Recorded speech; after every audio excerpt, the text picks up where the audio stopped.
هەڵۆی تیشپەڕی کوردستان لە هەر شوێنێک بۆی بلوێ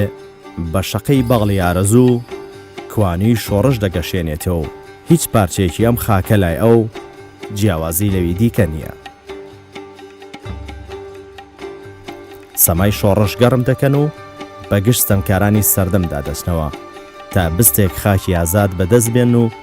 بیکەنە مەکۆی خەبات بۆ ئازادکردنی سەرجەم کوردستانی عزیز. جەلال لاورانی یەک لە دڵسۆزانی گەل و نیشتیمانە و لەگەڵ یەکەم تروسکەی شۆڕش لە باشووری کوردستان تێکەڵ بۆ شۆڕشە بوو و بە گیان و دڵ تێکۆشاوە تا کەلێنێک پڕ بکاتەوە و سەروەری و سەرفرازێک لە ژیانی خۆیدا تۆمار بکات و تا دوا ڕۆژی ژیان شانازی پێوە بکات.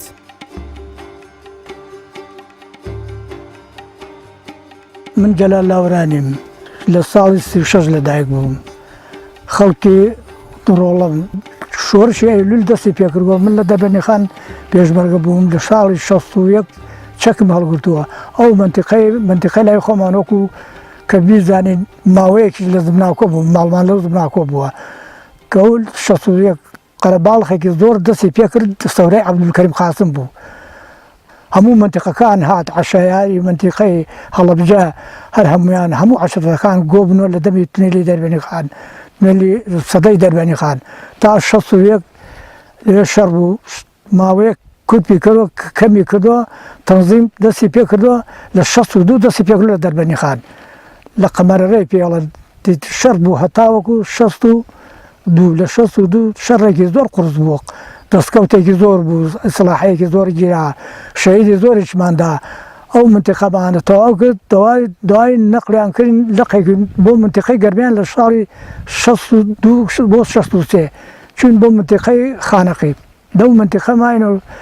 شەڕمان توش بوو کە شەڕێکمان کرد حەمەکەریم عەرەبکوور ئەو کاتە سەرپەل بوو. من معاونی بوو، بەڵا ئەو شەهید بوو.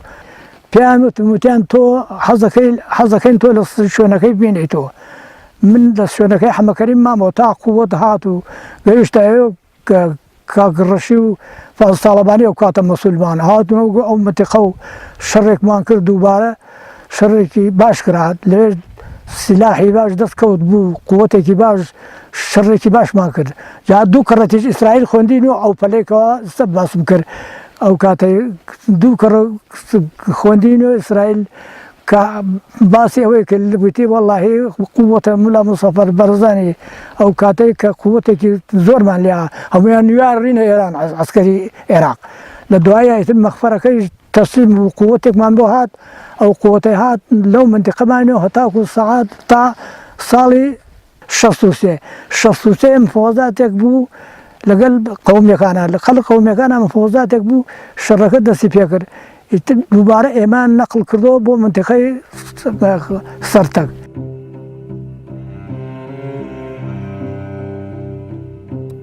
ئازایەتی سەرمەشقی ژیانی جەلال لاورانی بووە جێی متمانەی هەموو بەرپرس و هاوسەنگەرەکانی.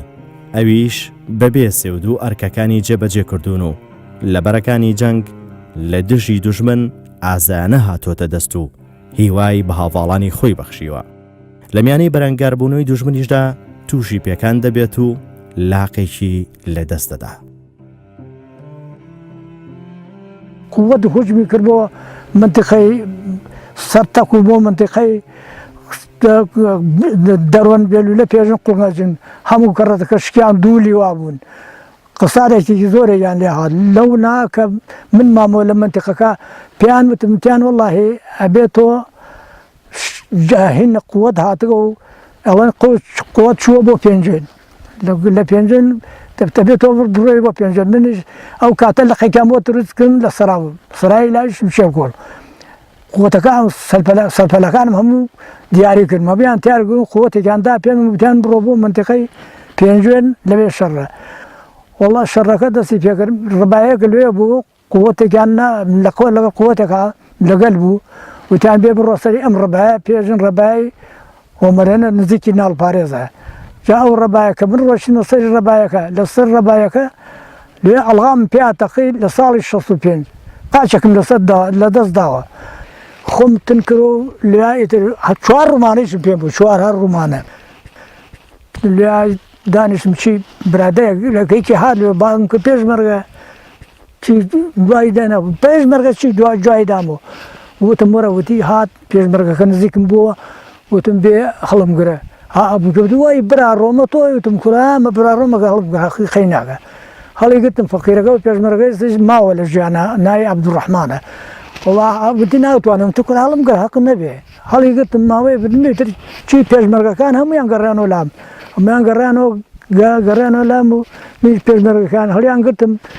دارەمەیتان لێ بەستمە و کاتە بڕنەوە بوو بڕنەوە دارەمەیتان لێ بەستم هەرە کریاوە ئەکەوتم تا برمیانە گەوڕان نەوا لە گەوڕان کابلا ببینی فەقیرە گریا وتی بە خودای قاچی لە ئاڵتون بۆ دروستەکەم دوونە خەی ناگا لە هیچ بۆ دروستەکەی لەوێ شتەقەیەکیان لێدام دووبارە شتەقەیەکیان لێدام بڵاخیان بۆ هاوردم و دەویستی پێشمەرگەیەکیم لەگەل بوو خستیان لەگەلم هەتاوەکو لە منتیقەی پێنجێن و تا برمیانە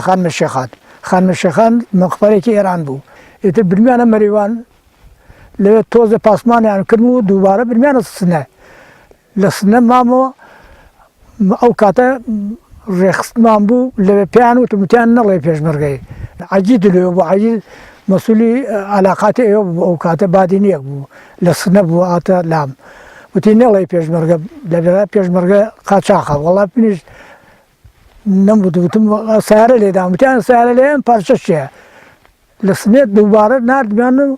بردمیان تەوری 2 مانگ لێ مامەوە لە سنە بردمیان بۆ تاران 4 مانگ مامەوە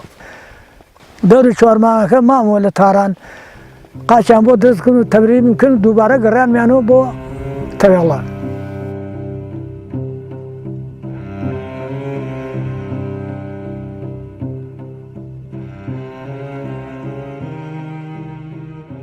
کوردایەتی و شۆڕش هەر بۆ جۆرەی کە بووەتە سەرەکیترین ڕێگە و ڕێبازی ئەو پێشمەرگەی گیان لەسەر دەستانە بە خوێن و گیانی منداڵ و کەس و کاریشیاندا گەڕاوە و بووەتە دابێک لە ناو بنەماڵەکانیاندا وەفاداری بە ڕێبازی باوک گەورەترین شانازیە بۆ منداڵەکانی بە تایبەت کە ئەو ڕێبازە ڕێبازی پیرۆزی کوردایەتی بێ باسی کوردایەتی و جێڕانەوەی حەکایەتی ئازایەتی و دەست و دڵپاچی باوک لە سەردەمی پێشمەرگایەتیدا شانازێکی پڕ لە چێژە بۆ ڕۆڵەکانیە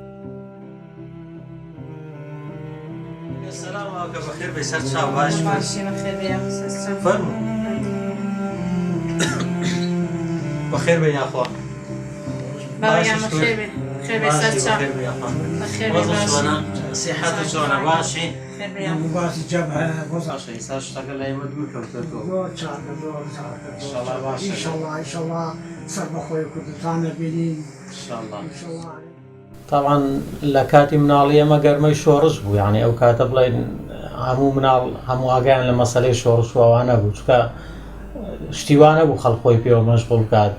هیدایەتی هەفتاکانیش تەوان ئێمە هاتوشتەی هەڵەبجێشمەگر من خۆم لەوێ هاتوشێ مەقەڕاتمە کرد لەوێ باوکمە بینی و پێشمەرگەمە بینی و وەزەمە بینی و ئێمە ئەو کاتەکە باوکم پێشمەرگە بوو تەوان دەوروبەرەکەی خۆی مامەکانم پێشمەرگە بوون ئەو ئامۆزاکانم کە تا ڕادێ لە من گەورەتر بوون ئامۆزاکانی باوکم کە ئیسا مەوجودن مەسەلەن هەنێکیان ئەوە خایدیشن لێرە مەسئولیاتی بەرزیان هەیە ئەو پێشمەرگایەتی کە ئەو بیدایەت دەستی پێکرد کە هەر لە لادێگانە خەڵگەی زانی پێشمەرگە چییە بەڵام ئیسا پێشمەرگە بۆ بە ناوێکی نێودەوڵەتی ئەوەتانە سەرۆکی وڵاتانی ئیسا احترا بە پێشمەرگە کە ناوی پێشمەرگە هێنن یعنی پێشمەرگە لە ڕیزی ئەو هێزانێت حسابیان بۆ ئەکرێت کە قەز نێودەوڵەتی نعنی حسابگە چووەتە حیلفی ناتۆ یعنی ئەو شۆڕشەی کە بیدایەت بەو شێوە دەست پێگر کۆمەڵی خەڵک ئاوا بە پاکی هێنایان شکر بەخوا نەتیجەیەکی باشیشی بەدەست هات ئیشەڵڵا شتی باشتری بەڕێوە بێت و دەوڵەتێکی کوردی ڕابگەێنرێت و ئەو پێشمەرگە بە ڕەسمی بتوانێت دیفاع لە کورد و کوردستان بکات و ئەوش ئاواتی باوکمە و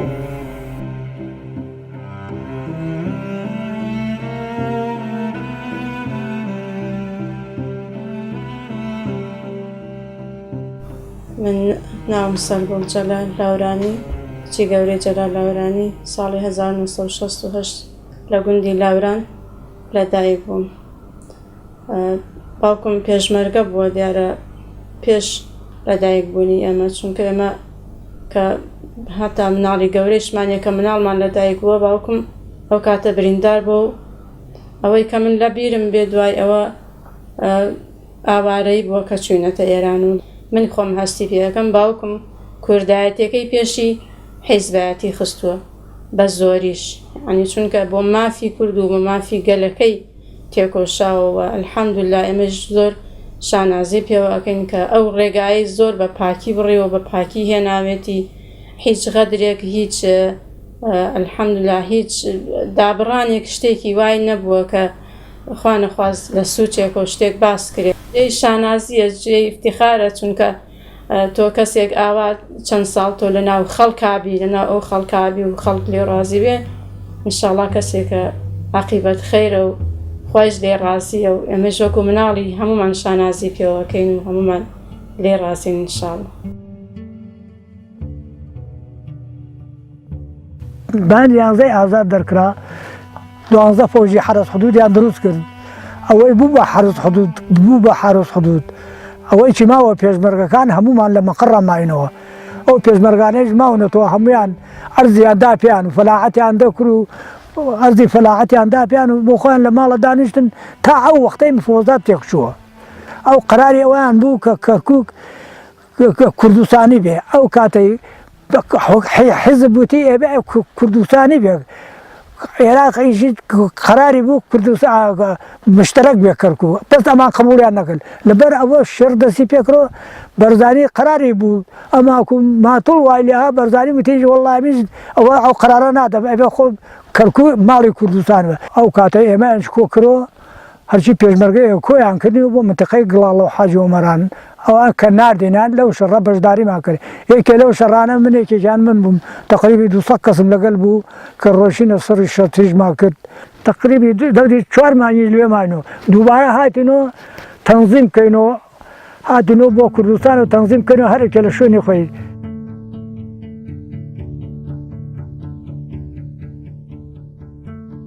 ژیانی مرۆڤی شۆڕژێر جیاوازە و خاوەن تایبەتمەندی خۆیەتی مەینەت و ئازار و دەربەدەری بەشێکە لە ژیانی پێشمەرگە ئەم مەینەت و ئازارەش بنەماڵە و خێزان و کەسوکاریشی دەگرێتەوە. پەروین شێخ حەسەن هاوسەری جەلال لاورانی کە خۆیشی لە بنەماڵەیەکی کورتپەروەرە هەر لە سەرەتای پێکێنانی ژیانی هاوسەریەوە تووشی دەربەدەری و ئاوارەیی بوون و چەندین جار لە ئۆردوگایەکەوە بۆ گوندێک و لە شارێکەوە بۆ شوێنێکی تر ڕاکێزراون بەڵام شەوقی کوردایەتی هێزی پێبەخشیون و هەرگیز لە ڕێبازەکەیان لایەن نەداوە. من پەروین شێخ حەسەن شی عەبدولقادر 58 لەدایک بووین لە نەحێمەیان باوکم خوا عەفویکە لە بنەماڵی شێخ مەحموودی مەلیک و شێخ عەبدولقادر کوڕی شێخ عەبدولقادری گولەنەوڕە و ئێمە لە نەحێمەی دانیش بووین لەژێر دەسڵی هیناوین حکوومەت تاوین و ئاشکراش نەمانەوێرە بڵێن کوردین کەس نەیوێرە ناوی کورد و کوردایەتی بووە لەوێ و دزیوە پێشمەرگە ئاهات بۆ ماڵمان و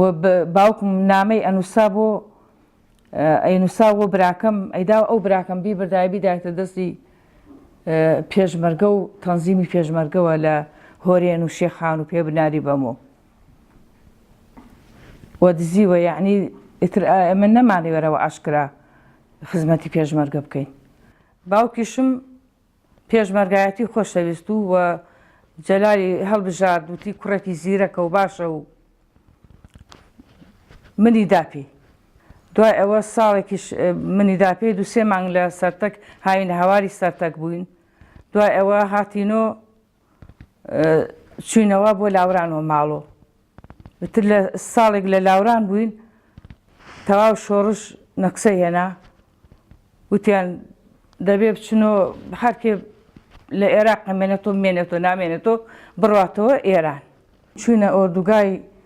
هیروێ و 2-3 مانگ لە ئۆردوگای هیروە بووین دوایی بدینانە سەریاس دوجار لە سەریاس هەر 36 ماڵ هەر 50 ماڵ شتێک هەر هەواڵەی شارێک و شاری ئێرانیان کردین ئێمەش چوینە شاری بردینیان بۆ فارساباتی دەشتی مۆغان لەوێ 2-3 ساڵمان بەسەر برد ئینقلابی ئێران هاتە ڕووە شارڕکە چەپڵیان لێدا ئێمەش هەر ئەوە نەمان پێ باش و هاتینەوە منتیقەی پاوە و کوردستانات ئێمە 3 ساڵ پاوە بووین دوای 3 ساڵە چوونەوە ئۆردوگای ڕەوانسەر شارێکی ڕەوانسەر تاکو 92 لە ئێران بووین تا 92 لە ئێران بووین دوای 92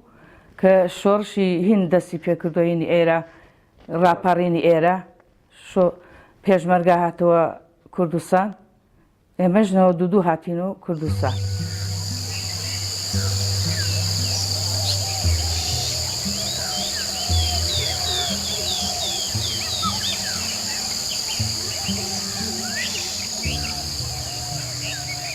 کاتی خۆی لە ساڵەکانی هەشتا مەقەڕمان لێ بووە ئەو مەخبەرە ئێستا کریاتەنە ئێران لە شۆڕشی گوڵان لێ دەستمان پێکرد لە 79 لە ساڵەکانی هەشتاوە مەقەڕمان لێ بووە ئێمە لێات بووین لێ تۆپیانە تێقانین لێچۆستە لێوە زمناکۆ دیارن لێ تۆپیانە تەقانی نێ لە زمناکۆ بۆ ئەوێ دووبارە ئەوەمان گوێستەوە بردومانەوە ئەو دارە ئەو دیوە ئەو پێڵەن گەڕاو مەقەڕمان بدەوێ لێش نەمان هێشتەوە مەقەڕەکەمان دوورۆ پشتقەڵا لە پشتقەڵاوە مەقەڕی بردومانە پشتقەڵا لە ساڵەکانی 82 83 ئەوە مەقەڕی ئێمە لێ بوو ئێمە هاتینە ئەگرا دووبارە جێشانەوە سەر باڵم بووە مەقەڕی ئێمە لێ بوو لەگرا گوێستنیانەوە بردینیانەوە بۆ منتقەی شارباژێر بردینیانە ئەو لە منتقەی شارباژێر لەو کاتەوە من نەمام لەم منتقە نەمام نەخوان کرد هەتاوەکو ڕۆشتمەتە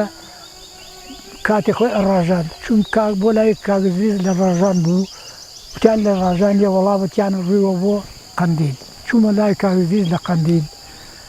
لەوێ کە مامۆ قەرار بوو قووەتێکم بخەنەتەک و قووەتێک بێن بوو بچوومە خانوەکەی بەرزانی خواحافریکا لە حاجی ئۆمەران کە کاتیش 83 لێ بووم لەو منتقەی حاجی ئۆمەرانە کاگزیز وڵای قووەتە بێرەوە ئالارە دانیشە لەم حاجی ئۆمەران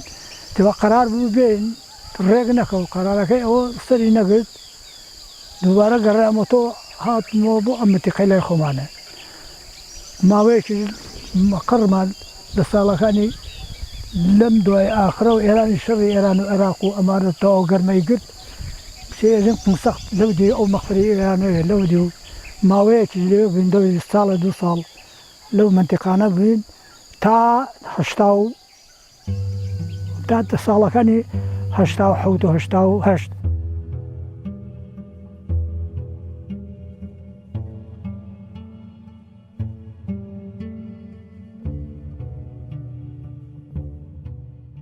ناوی جەلال لاورانی لای هاوسەنگەرەکانی بەواتای ئازایەتی و لێهاتووی بوو دەست و برد و بەجەرگی ئەم پێشمەرگە قارەمانە وتەی سەرزاری هەمووان بوو ئێستاش باسی قارەمانەتی و ئازایەتیەکەی وەک حەکایەتێک دەژێردرێتەوە هەر بەو جۆرەی کە خۆی لە شۆڕشدا پشتی مام و خزم و کەسی خۆی دەگرت و دواتریش خزمە گەنجەکانی خۆی پشتی ئەویان گرتووە و وەک فەرماندەیەکی ئازا و شارەزا گوێڕایەڵی بوون و نەیان هێشتووە چرای کوردایەتی لە بنەماڵەکەیاندا بکوشێتەوە من عقیق حکمتم ناسراوم بە حکمت لاوەرانی من خۆم ساڵی 1970 بووم بە پێشمەرگە لای مامی زۆر بەڕێزم جەلال لاوەرانی یەکێکە لە پێشمەرگە هەرە قارەمانەکانی شۆڕشی ئەیلول ئێمە کاتێک هەندێشتمان بۆ ئەگێڕنەوە برادرانی کۆن ئەوانەی شۆڕشی ئەیلول ئەڵێن کاتی خۆی هەر ڕەبایەک ئەگەر زۆر سەخت بواە یا ڕەبایەکی شەڕکەر وایە حکومەتی بەعز جەلال لاوەرانیان بۆ برد جەلال لاوەرانیان بۆ برد بە بێوەکو ئەو ڕەبایی ئەگرت چەند جارێک برینار بووە و ساڵی شەستەکان بۆ یەکەمین جار کە ئەڵغام دانرا و ئەڵغام تەقیوە بە پێی مامی ئازیز ما تەقیوە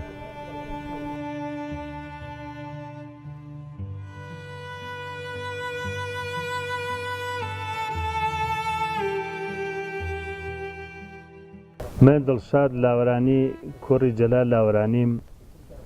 لە دایکبووی ساڵی 1970 لە وڵاتی ئێران لە ئاوارەی لە دایک بووم هەر لە منداڵیەوە کە وردە وردە بیر و هۆشم کردووە تۆ سێری باوکم کردووە یعنی باوکم کە من لەدایک بووم ئەو تووشی ئەو برینداریە بووە کە ئێستەی شەر پێوە دەناڵێنێ ئینسان کە وردە وردە فامەکات و ئەپرسێ باوکم خەریکی چییە و ئەبێت چی بوو بێتە هۆکاری ئەوەی کە وای لێ هات پێ و وردە وردە بۆم دەرکەوت کە بەڵێ باوکم پێشمەرگە بووە لە شۆڕشی ئەیلولی مەزن و هەر تەقریبەن لە ساڵی 1960 و ئەمانەوە تووشی ئەو کارە سادە بووە کە قاچێکی لەدەست داوە بتانی بەو بارە تەندروستیەوە تۆ بەردەوام بی تۆ بتانی شاخ و داخ یعنی شەونخۆنی یعنی ئەوەی کە سەرما و گەرمە ئەمانە کۆمەڵێت هینی ئەوێ ئیلتیزاماتی ئەوێ لە هەموو کەسێکا مەوجود نییە بەسەر شاخی وا سەرکەوتووە خەڵگەڵێ ئاگامان لێ بووە ناو پێڵاوەکەی هەموو بووەتە خوێن ئۆفی نەکردووە گەورە و کردمان سپاسەکەم وەڵڵاهی حەزەکەم ئێمە دائما لەگەڵتانە بن دائم حەزەکەم لە جەبهە بوو منی وەکو ئێوە کە چۆن دیفاعەکەن لە کوردستان ئاوا حەزەکەم لە جەبهەکە بوو ئەمە کاتی خۆی لە شەڕاتم و زۆر زۆر ناڕەحەت بووم بۆ خۆی لە ماڵەدام شەڕێکی قورس بوو و بۆ ئیسراحەت هاتمەوە لە ماڵا بۆ ئاگاداریەوە ئیسراحەتم کرد ئەمەش خۆمم ئەوەیش ئەلێ بردووە ئەوەیش کاک جەوهەرگمێ بەخر سووریە ئەوەی ڕێز عەوفا ئەحمەدە ئەمە کاتی خۆی پێک و ڕستمان گرتۆ لە جەبهە بووین ئەمانە پێشمەرگەی دێرینون ئەمەش برادەرێکم و کاتی خۆی ڕستمان کرد لە سەرپێڵ ناوی عەلی بوو خەڵکی سەرپێڵ بوو ئەوەیش خۆم مەقەڵمان لەو سەرپێڵ بوو لە شیرکەس دەراعە بووین تەقریبی لە ساڵەکانی 1970 لێ بووین ئەمەش جەماعەتێکین چوونە لای کاک مەسعود ئەوە خۆم ئەوە سەرحەوە ئەوە سەرچڵە ئەوەی دڵشاوە لە ساڵەکانی 94 هاتینە خزمەتی کاک مەسعود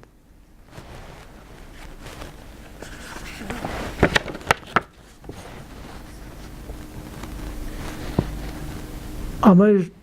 پێشمەرگە ئەوە خۆمم ئەوەی پێشمەرگەیە ئەمە کاک دڵشادە ئەمەوە تایەرە ئەیژەی ناسم پێشمەرگە بوو لەگەل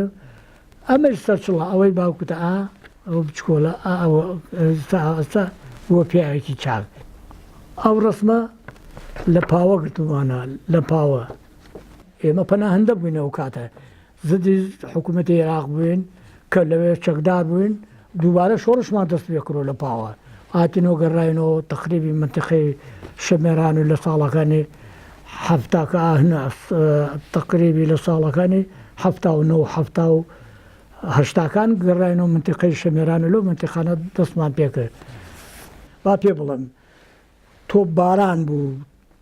لە نزیکی دەربەنی خان شەڕ بوو تەقریبی قووەتێک بووین پێی ئەڵێن قوتی مهندس لەو قوتا ئێمە حرەز بووین قووەتێک بووین دەوری 15 کەس بووین جێیشی عێراق قووەتی عێراق بۆ تۆپ و تەیارە نایانهێش هەفتەیە نانمان بۆ بێت هەر لەوێ نەماینەوە نایانهێش هیچ نانێکمان بۆ بێت جا نانیان بۆ هاوردوین ئێمە هیچمان دەست نەکەوت ئەوڵی لە ئەوڕۆ خەڵک نانی بۆ هاورندێ هات و ئەمانە و نانیان بۆ ئاوردین ئێمە ژنانەکانمان تەواتی هەڵ نەگرت بڕێکمان بردا و وڵاقمان و وڵاقەکە هەمویان ڕۆشتون و خواردویان و میزیان پیاکرۆ دوو هەفتە نانمان بۆ ناو مەجبور بووین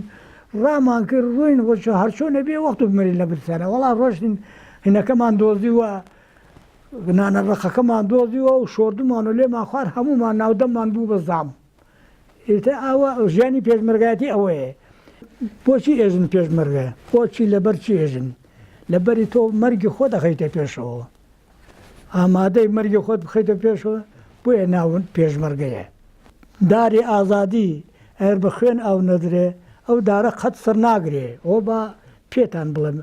ئەمە کوردستانە کوردستانیش تا خوێن نەباس سەر ناکەوێت ئەگەر کوردستان ئەوەنە شەیدی نەدایەوە ئەم هەمگۆ پێشمەرگەیە شەیدی نەبایە و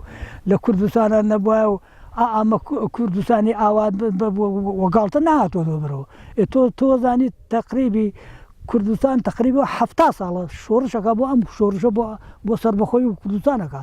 ئەوە عەلەمی کوردستانمان هەیە ئەوە خاکیشمان هەیە و سنووری خۆمانمان دیاری کردووە جاگەر گەنجەکانی ئەمە مەیلیان نەبێ ئێستا مەیلیان نەبێتەکەی مێلێکیان نەبێ ئێستا وەختی ئەوەیە کە داوای سەربەخۆی بۆ کوردستان و کوردستانێکی یەکجار ڕزگار و ئاوەدان ئیشەڵڵا وە پەنای خوا سەریژەکەین لەخوا بەزیاوێ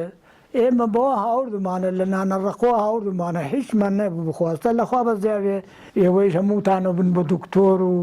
ئەمون لە کوردستانە و ئیشی خۆتان بۆ خۆتان سەربەخۆی وەرەگرین و تۆ ئەبی بە دکتۆر ئەویش ئەیە بە تارەچی بۆ کوردستان و بەرەو سەرکەوتنە ڕۆنی ئیشەڵا سەرکەوتنیش مشسەوگەرە